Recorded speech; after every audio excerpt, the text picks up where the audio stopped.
అబ్బో సాహితీవేత్త. ఇప్పుడు కొన్ని ప్రశ్నలు అడుగుతాను, కానివ్వండి. తాత్పర్యము తెలుపుడి. హే లైన్లో ఉండండి. లైన్. హే క్లూ కలది.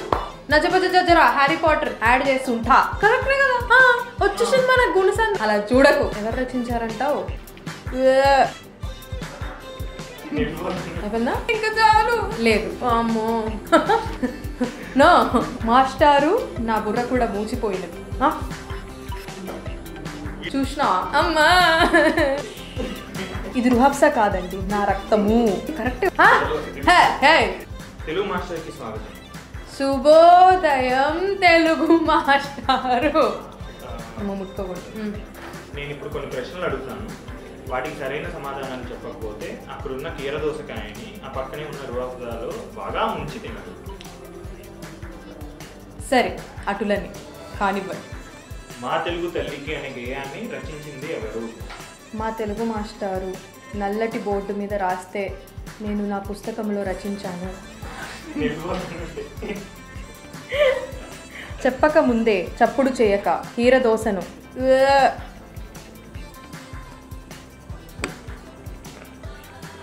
సమాధానం శంకరంబాడి సుందరాచార్యులు. సుందరాచార్యులు. అడుసు తొక్క నేల సామెతని పూర్తి చేయండి. అడుసు తొక్క నేల కాలు కడగ నేల. అడుసు తొక్క నేల కాలు కడగ నేల, ఇది తినడం ఎలా? బహువ్రీహి సమాసానికి ఉదాహరణ చెప్పండి.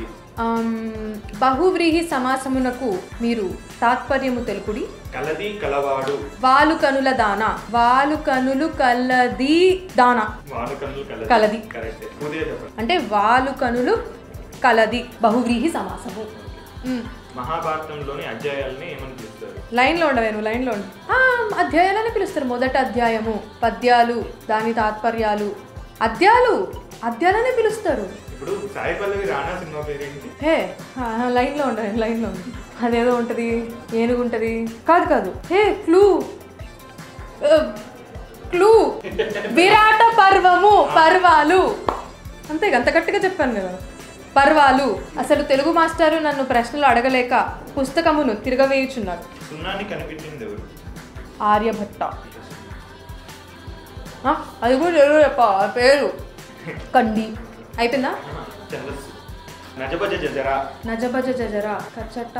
నజబజ జజరా Harry Potter Telugu dubbing spell. అదే కదా. అయిపోయింది, ఇంకా చాలు. నేను తప్పదే, నాకు మొత్తం ఫెయిల్ అవుతా. బాగాహారం అంటే? బాగా ఆహారం అంటే బాగా ఆహారాన్ని తినడాన్ని బాగాహారం అని అంటారు. లేదు అంటే భాగం. బాగాహారం అంటే అది విభజన. కొన్ని కొత్త ప్రశ్నలు అడుగుతాము. అమ్మో. గుణసంధికి ఉదాహరణ. అకారమునకు ఏ ఓ రు యాడ్ చేస్తే దాన్ని గుణసంధి అంటారు. ఇప్పుడు నీకు ఉదాహరణ కావాలి. అర్థమైంది నాకు. గుణసంధులు వస్తాయి. ఉదాహరణ చెప్పమన్నా నేను వివరణ. డెఫినేషన్ అదే వివరణ ఫస్ట్ వస్తే దాని తర్వాత ఉదాహరణలు వాటికి అవే పుట్టుకు వస్తాయి. నేను నీకు చెప్తా.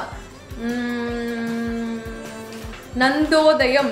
నందు ప్లస్ ఉదయం, అది సవర్ణ దీర్ఘ సంధిరా సుంఠ. అలా చూడకు. నందోదయం అవుతుందండి, నందోదయం అవ్వదు. నందోదయం అవుతుంది. నందోదయం. నేను నందోదయం అనలేదా, ఓదయం అన్నా. సూర్యోదయం. సూర్య ప్లస్ ఉదయం. వచ్చేసింది మన గుణసంధి. వచ్చేసింది.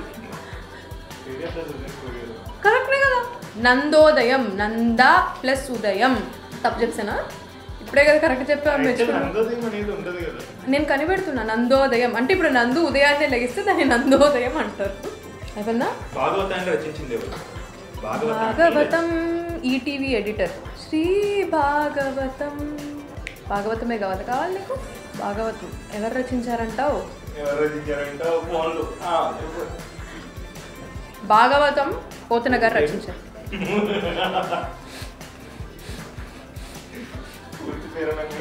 పోతన సరిపోతుంది కదా, మనకు పూర్తి పేర్లు ఎవరికి తెలియదు. ఇప్పుడు నా పూర్తి పేరు ఎవరికైనా తెలుసా? తెలుగు మాస్టర్ పూర్తి పేరు ఎవరికైనా తెలుసా? పోతన. బమ్మెర పోతన గారు రాశారు. అబ్బో సాహితీవేత్త. ఇక్కడ ఈ పద్యాన్ని మంచిగా చదివి ఆన్ టేక్ లో అక్కరకు రాని చుట్టము రొక్కిన వరమీని వేల్కు మోహరమునదా అని అడుగుతున్నా. నెక్కిన బారని గుర్రము గ్రక్కున విడువంగ వలయు గదరా సుమతి. ఎందుకు మాధవ్ నా మీద ఇంత పగ? కష్టమైన ఫుడ్ పెట్టున్నా ఓకే. భావం ఏంటంటే సుమతి అవసరమైనప్పుడు ఆదుకొని చుట్టమును భక్తితో పూజించిన వరమియని దేవుడిని ఎక్కిన పరుగెత్తని గుర్రాన్ని వెంటనే విడువవలెను. వీటితో పాటు అర్థం కాని పద్యమును కూడా విడువవలెను. నేను విడుస్తున్నాను. కానీ తెలుగు మాస్టర్ బెత్తము తీసుకొని క్రూరముగా నన్ను చూచుచున్నాడు. అక్కరకు రాని చుట్టము రొక్కిన వరమిని వేల్పు రక్కున విడువంగవలయు అక్కరకు రాని రొక్కిన అక్కరకు రాని చుట్టము. పుస్తకం మూసిన వెంటనే నా బుర్ర కూడా మూచిపోయినది. అక్కరకు రాని చుట్టము రొక్కిన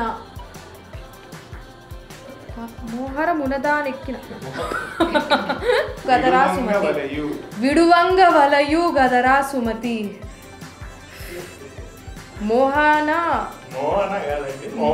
అదే మోహన్. తెలుగు మాస్టర్ డౌట్ వస్తే ఎవరి దగ్గరికి వెళ్తారు? కదరా సుమతి అంతే కరెక్టే వచ్చింది. గ్రక్కున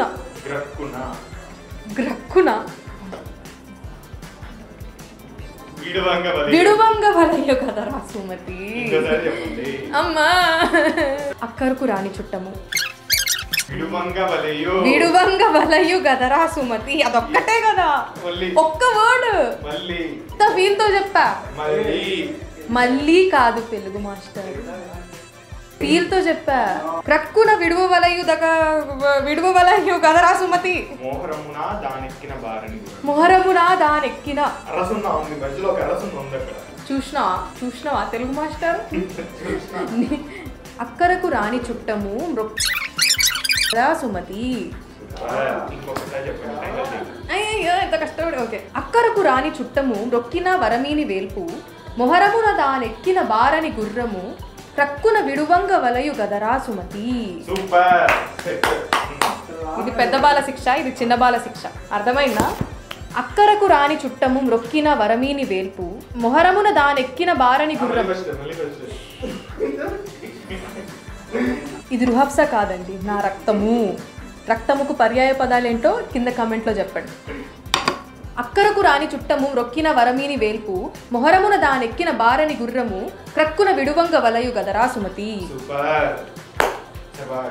తెలుగు మాస్టర్ ఇది అయిపోయిన తర్వాత ఇది ఫైనల్ రౌండ్ కదా, మళ్ళీ ఎందుకు బుక్కులు తిరిగేస్తున్నారు? నో చూసినావా తెలుగు మాస్టర్?